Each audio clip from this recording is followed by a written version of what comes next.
Good morning. Ngasi se akoigi shagon se numit ko shagon se numit ki card ki message yeng minara se ko ado shagon se numit aham bata akoigi number haira sine ko shagon se ngi number se 25 leire aduga kalada na hangapan gumba kai gumba adu minus sina biba ko hadi shagon se numit se aduga amana akoigi Thursday se chak thong ba khopa da su lein na ko hadi yellow machugi hadi machuni khangde keno ni khangde kitang happy ba ko ado even white type of ba da lein na ko Thursday gi na haraga di machu se kitang hapo hadi shum lein na ko afaba track tong na ba gi damak ta ko ado do ma taw ba yai ado ga paisa gi manifestations kum ba taw ba ko pa ama ma ado ma am do loi na ma hai ta ko atai matang sai purnima thashi gum ba ngai dra ga su sagon se na me se taw ba yai ko no ha ma da ko gi card ki message yenga se ko ado ga timing afaba so hai pe yenga se ngasi gi na timing afaba ke kai lege ha ba to do ma su ying min na ko no 5 first card hum katang thok charage ko sida lere card number 1 card number 2 atuka card number 3 ko ahamba ani suba ahum suba ko ahamba khan ba yenga se ko hadi number 1 khan ba ngai yoina kari message la ke ha ba do ko number 1 se na ngathang ngasi je katang hai tare ko sida na kitang emotional oi ba khot ba adum bagi mowong da dumai taro la ko ado khan je nga emotional oi ba katang mina ke no ma hairo matam da hena ga khanjan ba khojan ba adumai taro ga leba do hadi pukning ga nungsi ba khot ba harasne ko adum bagi mowong da oina la ko aduga hayo aina kaino ma haining ba lera ga so ko hadi phongdok ba hadi namjal laga thamda ba sida lein na ko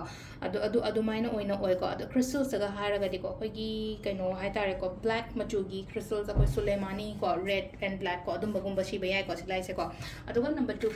kan ma ngai yoina sida lai se hotna ga daba numit ne ishagi oina hai tare ko hotno taw ko lon ha ko mingo da gi help pari kra kem lo gono ha de ai ngam ni na khalaga adu gi confident ama ga loina na ai di keno taw adu ngasi gi target thamo ai ngasi si taw da ba ya de na ko ai si ma lotion da ba ya de si ma taw da ba ya de na ko number 3 ga je hai si le na ko angang nupi macha ani se lei pai mineral lei se na ko ngasi je hai nusin na lei mina ba du maina oina oi ba imana bi da oiro partner da oiro ama da oiro nusin na harau ta yam na khotna du mai taro ga lei mina ba hai tare ko mai taro ga ado financially kari kara adum badasu afaba oina lai ko sesena koi gi card message lai ko timing so pe ri nga se ko ngasi ko na timing se pung 3 ga minute kun tare na taru ka minute ni pan phang re adagi pung 8 ma khai tagi na pung 2 ga minute kun trong doi phang re ko adagi nundin nungda waram gi na 3 ga minute tara 3 dagi na pung 9 ga minute kun trong doi phang re ko adu nungdang theng bai na 13 ga minute 13 de na 12 ga minute 12 ma khai phang re duga pung amaga minute ni phoma pandaina mungalam dagi mariga minute kun tare phang le ko sis na khoi gi ngasi gi na phaba timing se kari gi non hai matam sum no magi sum aphaba matam si gi pungpham se phai na haraga de aina kaino ma thabak tawning ba khoning ma matam da hadi si pangthok pa yai dana hadi samna ha ba ai yum dagi chathok ka da bane hara se yum dagi jatra taw ga da matam natraga hadi call mak ta taw ga hara se pungjing do yenga ga he call taw bi ba